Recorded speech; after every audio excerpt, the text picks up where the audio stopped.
ये कहानी है सुभद्रा की। सुभद्रा गांव में रहती है और उसका बेटा अखिल शहर में। वो वहाँ एक मल्टीनेशनल कंपनी में जॉब करता है।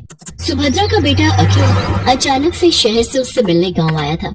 बेटे को देखकर वो बहुत खुश हुई और फिर से वही शिकायतें उसकी शुरू हो गई जो हर माँ की होती हैं। कैसी शक्ल बनाकर रखी है तूने, कितना दुबला हो गया रे तू। अरे खाना पीना ठीक से खाता नहीं है क्या? बहुत काम करवाते हैं क्या ऑफिस वाले? अरे माँ कहाँ दुबला हुआ हूँ, वैसा ही तो हूँ। पता नहीं यार माँ की आँख ऐसी क्यों होती है, उसे अपना बच्चा दुबला ही दिखता है। तुझसे तो बोलना ही बेकार है। सुन, तू हाथ मुंह धो ले, मैं तेरे लिए आलू के पराठे बनाकर लाती हूँ। सुभद्रा रसोई में जाने लगी तो अखिल ने अपनी माँ का हाथ पकड़कर उसे सोफे पर बिठा लिया और कहा, अरे माँ ये सब छोड़, मुझे तुमसे कुछ बहुत जरूरी बात करनी है। ये सुनकर सुभद्रा की आंखों में चमक आ गई और उसने खुश होकर उससे पूछा, क्या बात करनी है बेटा? शादी के बारे में? तू तैयार है? रुक, मैं तुझे कुछ दिखाती हूँ। सुभद्रा ने सोफे के पास रखे टेबल से कुछ लिफाफे निकाले और उससे लड़कियों की तस्वीर निकालकर अखिल को दिखाने लगी। बोल, कौन सी है तुझे पसंद? अखिल ने उन तस्वीरों को बेमन से देखा और माँ से कहा, माँ मुझे इनमें से कोई भी पसंद नहीं है। क्या बोल रहा है तू? सारी इतनी सुंदर है, पढ़ी लिखी भी है। तब अखिल ने अपनी माँ से जो बात कही उसे सुनकर उनके चेहरे पर चमक आ गई। अरे सच, तूने लड़की पसंद कर ली है? अरे कौन है वो? क्या नाम है उसका? कहाँ की है? अरे माँ एक साथ इतने सारे सवाल। ये कहकर अखिल ने अपना मोबाइल निकाला और उसकी गैलरी से आकांक्षा की तस्वीर निकाल कर दिखाई। उसे देखकर सुभद्रा बहुत खुश हुई। वाह, कितनी सुंदर है मेरी बहू। मैं बहुत खुश हूँ बेटा, बहुत खुश। अखिल और आकांक्षा की शादी हो गई। जब वो पहली बार उसे लेकर घर आया तो सुभद्रा द्वार पर उसकी आरती उतार रही थी, तो आकांक्षा को ये सब पसंद नहीं आ रहा था। आकांक्षा शहर में रहने वाली मॉडर्न ख्यालों की लड़की थी। उसने सुभद्रा से कहा, क्या मम्मी जी, अब ये सब कौन करता है? अरे क्यों नहीं करता, सभी करते हैं। लक्ष्मी हो तुम मेरे घर की, और लक्ष्मी का स्वागत तो ऐसे ही किया जाता है। सुभद्रा की बातों को सुनकर आकांक्षा ने अपना मुंह बना लिया। अखिल चाहता था कि आकांक्षा थोड़े दिन माँ के साथ रहे, क्योंकि उसकी कंपनी वाले उसे देश से बाहर भेजने वाले थे। आकांक्षा ने भी कभी गांव देखा नहीं था, इसलिए उसने अखिल की बात टाली भी नहीं। ठीक है बाबा, लेकिन जल्दी आ जाना, मैं यहाँ अकेले बोर हो जाऊंगी। अखिल शहर चला गया। एक दिन की बात है, सुबह का समय था। आकांक्षा अपने कमरे में सोई हुई थी। सुभद्रा घंटी बजाते हुए पूजा कर रही थी।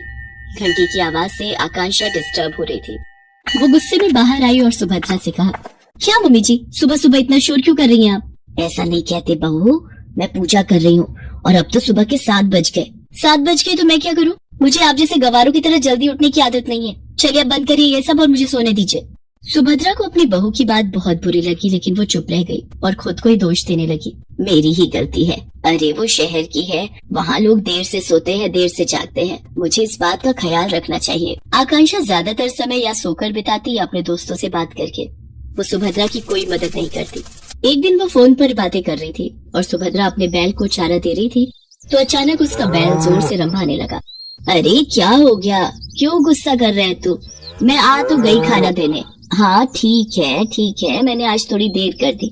अरे क्या करती, मेरे घुटनों में जोरों का दर्द जो था। बूढ़ी हो गई हूँ ना मैं।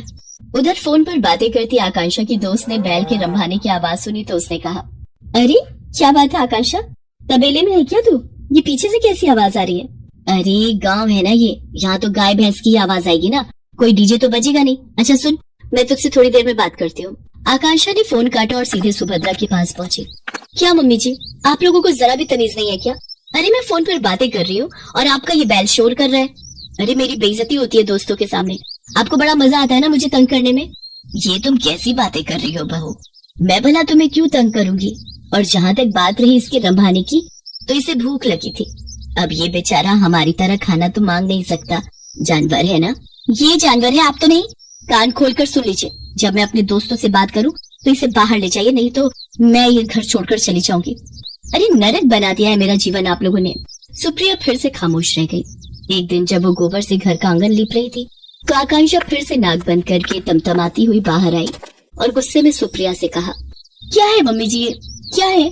पूरे घर में आपने बदबू फैला दी है। बहू गोबर है ये, पता है कितना पवित्र होता है, घर में कीटाणुओं को प्रवेश नहीं करने देता ये। अरे क्यों मेरे पीछे पड़ी हैं आप? नहीं चाहिए मुझे अपने घर में गोबर वोबर, जब मैं चली जाऊंगी तो करते रहना ये सब। बिल्कुल गवारों के बीच में छोड़कर गया ये अखिल। कंपनी वालों ने 2 महीने की ट्रेनिंग और बढ़ा दी उसकी। 2 महीने इस गांव को और झेलना पड़ेगा मुझे। सुप्रिया आकांक्षा की किसी बात का बुरा नहीं मानती, वो उसे बहुत प्यार करती थी। एक दिन की बात है, सुप्रिया ने आकांक्षा से कहा, बहू आज कुछ लोग तुम्हें देखने के लिए आ रहे हैं।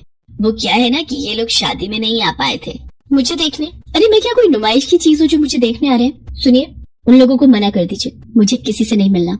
आकांक्षा बार बार सुप्रिया का अपमान करती और बार बार उसे जली कटी सुनाती, लेकिन सुप्रिया अपनी बहू को कुछ नहीं कहती। उसे हमेशा यही लगता कि बहू शहर की है, वहाँ के तौर तरीके अलग होते हैं, उसे वो बदल नहीं सकती। एक बार की बात है, सुप्रिया कुछ दिनों से बहुत बीमार थी, उसका बुखार उतरने का नाम ही नहीं ले रहा था, लेकिन आकांक्षा को इन सब बातों से कोई फर्क नहीं पड़ता था। एक दिन आकांक्षा छत की बाउंड्री के पास खड़ी होकर अपने दोस्तों से बातें करते हुए और अपनी सास की शिकायत करके अभी फोन रखा ही था कि तभी न जाने कैसे उसका पैर फिसल गया और वो छत से नीचे गिर पड़ी। आह! आकांक्षा की आवाज सुनकर सुप्रिया भागी भागी बाहर आई। उसने देखा कि आकांक्षा जमीन पर गिरी तड़प रही है। बहू, बहू, अरे ये कैसे हो गया? आकांक्षा लहूलुहान हो गई थी। गांव में अस्पताल 4 किलोमीटर दूर था। सुप्रिया को समझ नहीं आ रहा था कि वो क्या करे। तभी उसे अपने बैल के रंभाने की आवाज आई। सुप्रिया ने अपने बैलों को तुरंत बैलगाड़ी में जोड़ा और अपनी बहू को उसमें डाला और खुद ही बैलगाड़ी चलाकर अस्पताल की ओर जाने लगी। जल्दी चल और जल्दी चल, मेरी बहू को जल्दी से अस्पताल पहुंचाना है। दोनों बैल पूरी तेज गति से भागने लगे। कुछ देर बाद ही वे सभी अस्पताल पहुंच गए। आकांक्षा की गंभीर हालत देखकर डॉक्टर ने उसे तुरंत एडमिट कर दिया और उसका इलाज शुरू कर दिया। कुछ देर बाद डॉक्टर ऑपरेशन थिएटर से बाहर आए। अब आपकी बहू की हालत में सुधार है।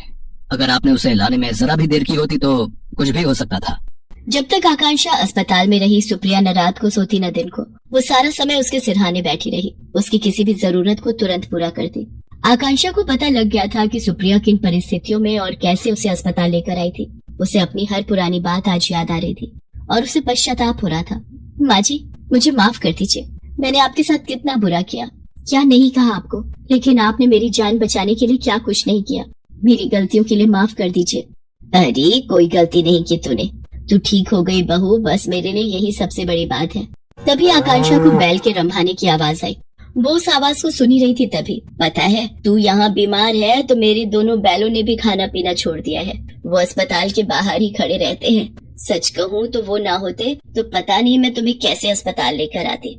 सुप्रिया की बातों को सुनकर आकांक्षा की आंखों से झरझर कर आंसू निकलने लगे। वो बाहर निकली और बैलों को गले लगाकर उनसे भी माफी मांगी। आकांक्षा बदल गई थी। उसे गांव अच्छा लगने लगा था और सुप्रिया में तो उसकी जान